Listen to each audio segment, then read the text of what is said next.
To kick off Classic Cinema Corner, I will be taking a look at what might be the first film I ever watched. Before digging in, let's establish what I believe to be the film's greatest strengths. Perhaps most obvious is its stunning animation. This is Disney at their peak. Though the characters are only animals, the filmmakers manage a surprising level of expressiveness. But good animation is a trademark of most Disney classics. What really sets The Lion King apart is the expert way it shifts between styles and points of view. Though containing everything from a Busby Berkeley-influenced musical number to moments of striking expressionism, everything is seamless. These style shifts aren't excessive, instead subtly guiding the viewers to notice similarities between seemingly disparate narrative elements. Though its story might not be their most original, The Lion King makes up for it with visual motifs that reinforce its themes. Perhaps their most daring choice here is to consistently draw attention to the fact that its hero and villain suffer from the same vices, allowing Simba and Scar to evolve into two of their best-defined characters. This is a story of parallels. The Lion King starts off with a strikingly distant narrative vantage point. Where most classic Disney musical numbers are performed by a character within the story, Circle of Life takes place completely outside the film. It is simply part of the observation. The narrative takes its time to establish Simba as the main character, instead focusing on hundreds of animals approaching Pride Rock. These images lend a sense of grandness to the story. Before we see the king, we see his kingdom. When we reach Pride Rock, the film remains at a distance. Even when the music quiets down as Rafiki approaches the newborn Simba, no line of dialogue is spoken. In these moments, the image alone is enough. As we pull back to Simba being held out for all to see, the film makes a clear visual statement. Whatever story follows is only a small part of something bigger. A film of stark contrast, The Lion King follows this moment of grace with a shot of the villain at an absolute low. The first diegetic line of the film is granted to Scar, spoken right around the 5-minute mark. Life's not fair, is it? While the opening suggests the stakes of an entire kingdom, the film will now reinforce the idea that the two protagonists have no responsibility. Scar is power-hungry, but so weak that his sole method of expressing this craving is by taunting creatures much smaller than he is. The voice acting adds to this. Jeremy Irons' Shakespearean performance lends an air of self-assuredness. Despite his obvious low standings, Scar is a creature of performative pride. The arrival of Zazu confirms Scar's social standings. Zazu feels free to poke fun, with Scar falling back on physical intimidation when he gets annoyed. Proper as he sounds, Scar is not a villain of social grace, but rather opportunity. Most key here is how blatant Scar's threats are against Mufasa and his son. Oh no, Mufasa. Perhaps you shouldn't turn your back on me. Mufasa knows Scar is desperate for the throne, but Scar is so lacking in power, his brother doesn't consider his desires actionable. This is one of the big differences between Scar and other Disney villains.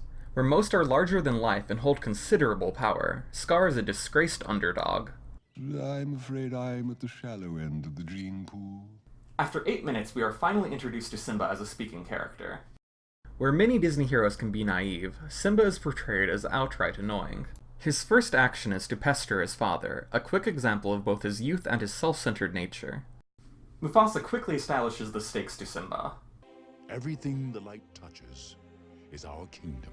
He even hints at the fact that one day he will die, leaving Simba as king. Simba, selfish child that he is, ignores the mention of death to instead fixate on what will become his. Even more important, as Simba notices the land outside their kingdom, he becomes infatuated with the idea of what isn't his. A kingdom alone is not enough. The first scene between Simba and Scar firmly establishes their similarities, while also noting some key differences. Where Scar is jealous, Simba is obliviously privileged. Both desire power, but what pushes Scar into villainy is the crushing denial of this desire. Would Simba be any different if he wasn't a firstborn son, the world tossed at his feet? This scene also plays up Scar's nature as an opportunist. He recognizes Simba's desire for even more than what's promised, and offers him the temptation of the elephant graveyard. I Just Can't Wait to Be King is the first of 3 musical numbers that serve as a direct look at the guiding philosophy of the person who sings it. Where Simba's selfishness could previously be written off as part of his age, this sequence finds him engaging with full-on self-indulgence. To match the excessiveness of Simba's self-image, the first line is paired with a striking change of color. Not the way I see it. This is one of only a few sequences where The Lion King breaks from its usual cartoon realism, reaching a point of near abstraction as a parade of animals join in. This is Simba's fantastical vision of the kingdom under his rule, a happy place where everyone is in a constant state of celebration, with him placed firmly at the top of a tower of animals. Though this is presented as a moment of carefree joy, the lyrics expose Simba as experiencing a power high. The next musical number is the villain song, yet the central desire is the same. Scar also can't wait to be king. In another moment of stark visual contrast, the most colorful sequence of the movie is immediately followed by the deathly elephant graveyard. The introduction of the hyenas is striking.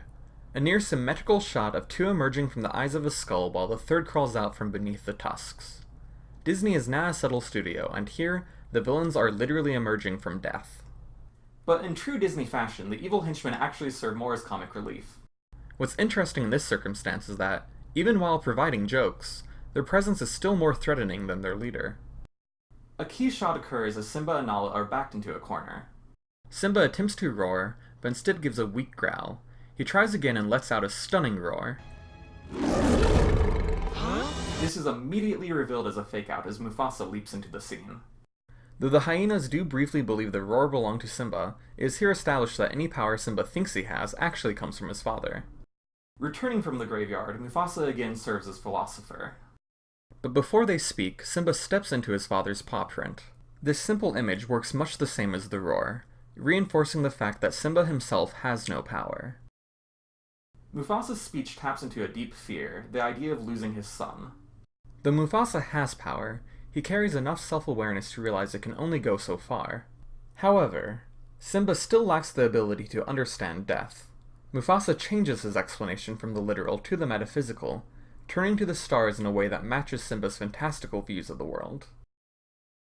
The Be Prepared sequence is a direct contrast to I Just Can't Wait to Be King. Much like that earlier number, this is one of the moments where the film breaks from its usual visual style, first with exaggerated lighting before moving into grander territory. Though both are songs about the desire for power, it's how Scar plans to use his power that marks him as a villain.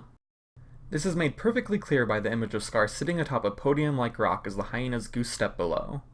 Though the Nazi elements are much discussed, I like how the final image pulls back to an earlier German movement. The final shot of Scar sitting atop a jagged tower looks like it was ripped straight from an expressionist film, in contrast to Simba's tower drawing from the musicals of Busby Berkeley.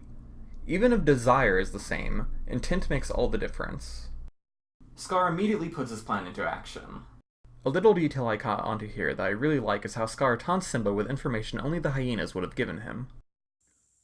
Ooh, and just between us, you might want to work on that little roar of yours, hmm? Oh, okay. Knowing his character, Mufasa would never mention his son's weakness to Scar. Though Scar is much older than Simba, it's clear from this point on that he too relies on Mufasa's power. The only reason his plan succeeds is due to familial trust. Even as he murders Mufasa, Scar has no meaningful power. Anything he achieves is through exploitation. Simba weakly attempting to wake his father is one of the saddest moments Disney has crafted. What works here is the attention they give to little details. Simba still has yet to understand death, and his first actions showcase this lack of understanding. It isn't until a few seconds pass that he realizes what has happened. He screams for help, but in a moment of true grief returns to his father.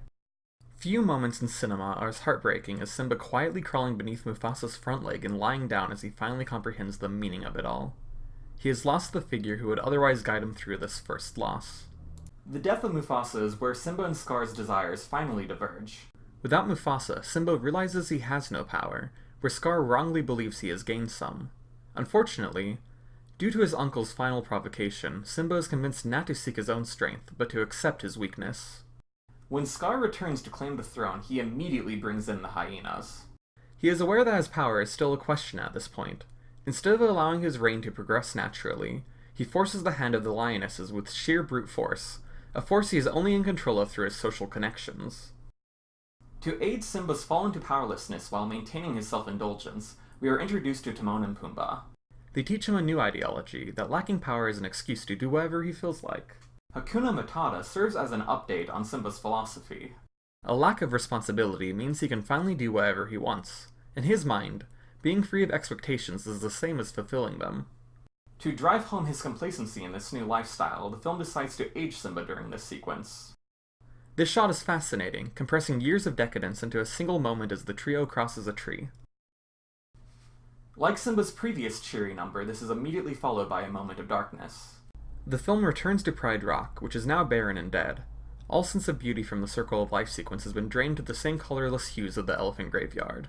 This is the first scene where we see Scar in the midst of his reign. As expected, while he technically has power, he has consistently mismanaged it. But he can't imagine abandoning his title. For Scar, performative power is more important than taking the time to find the real thing. In a moment of openness, Simba shares what his father said about the stars. The others laugh it off, and Simba quickly joins in, though his voice fails to hide his sadness. It's this moment of Mufasa being insulted where Simba finally begins to question himself. The one thing he appears to trust more than his self-indulgent nature is his father's word. Simba finally takes a moment for self-reflection, collapsing at the edge of a cliff. He looks to the stars for guidance, but his father's words were simply comfort, to make sense of a concept that could not be explained to a child. The reunion of Nala and Simba plays out wonderfully, with Disney really exploring every emotional angle. The ecstasy of discovering a long-lost friend is quickly made murky with the realization that they must have been hiding. Nala can't focus, switching between joy and disbelief. Before she can express her anger, the two are overtaken with complete joy. In this moment, nothing else matters. Simba's failures can be ignored. These are best friends reunited. This sequence contains simply stunning expressiveness. This is another musical number that is largely non-diegetic, instead relying on body language to get its points across. Though the romance here could have easily come across as forced, the detail in their looks says it all. An important element to consider is how this scene functions in the film as a whole. This is the final musical number, even though a third of the movie remains. This is the third song that finds Simba at an emotional high, and like the others, this will immediately be followed by Simba being forced into self-reflection. But it is in this sequence where Simba finds something solid and real, which means his fall will inevitably be all the harder. After the emotional high of this reunion, reality must finally kick in, and the self-centered joy that has driven Simba through most of his life must be cast aside. Along with his joy, the film also tosses out bright colors. Once their reunion is over, Nala immediately confronts Simba. This is where Simba's failures as a protagonist are most explicitly tackled. Again, the only thing that makes Simba think is the mention of his father. Even being dead for several years, Mufasa is the only force guiding Simba to discover his own power. You know, you're starting to sound like my father. Good. At least one of us does. Simba again returns to the stars, this time with the help of Rafiki. Though the film falls into the symbolic as Simba sees Mufasa's ghost, Rafiki also explains to Simba that the impression Mufasa left is within Simba. Though Mufasa is gone, the memories are fully part of Simba. He can create his own sense of strength by fully considering his father's words. Though Simba finally takes his first steps in becoming a hero, he's still allowed a moment of weakness as he chases after his father's ghost. Simba can be strong, but much like his father, he has moments of vulnerability. Simba returns to Pride Rock without telling the others, a sign that, even as he matures, he still hasn't recognized the fact that he needs others. Simba runs across the desert in a stunning shot that overlays a long shot with a close-up of his running legs. The bright colors of this image are immediately cut down as he finds himself back at Pride Rock. Again, Disney tends to play on the extremes. It's hard to imagine how Scar could cause all this destruction, but emotions have more weight than logic here. But the bluntness works. Though Nala warned Simba, it takes actually seeing the desolation for Simba to realize what was lost. The film gives a key callback as Simba confronts Scar, as Scar momentarily believes that he's actually seeing Mufasa. Much like the scene at the elephant graveyard, Simba is confused with his father, but here it is more than a trick of vision. Simba fully encompasses the power that Mufasa carried. It is in this confusion that the film declares Simba fit to be king. The final mental hurdle Simba must face is the fact that he believes he's responsible for the death of his father. Predictably, in a film about lions and in a location known as Pride Rock, it is ultimately Scar's pride that frees Simba. It is not Simba's strength but Scar's flaws that tip the balance to Simba's favor. The filmmakers fall back on exaggeration during this sequence as they start a fire, which seems to represent Simba's inner turmoil. Though initially symbolic, it raises the stakes and gives an excuse for striking lighting and shadows. Where most Disney villains are portrayed as constant pursuers, it is instead Simba who chases down Scar in this movie. While most Disney heroes are only acting in self-defense, Simba has risen up to become an active participant in the fight against evil. But, like any good Disney antagonist, Scar still manages to cause his own downfall. But where other villains tend to fall to their death, Scar finds his imagined social graces backfiring. Any power he has in this film has been with the assistance of the hyenas, from the stampede to his reign as king. It is only natural that his source of power eats him alive when he falsely asserts he has strength without it. The final shot of the sequence shows Pride Rock covered in flames, an image reminiscent of both of the towers in I Just Can't Wait to Be King and Be Prepared. But here no one is on top. Though Simba has succeeded, much has been lost. Luckily, as promised from the beginning, the story of Simba is only one part of a much larger picture. Life soon returns, and in a full circle, the film ends with Rafiki lifting up Simba's own child. The Lion King works because it is constantly self-referential. Few concepts are ever lost, and earlier moments are given grander significance. This is a story about growing up, and part of growing up is being able to reevaluate yourself and the things that shaped you.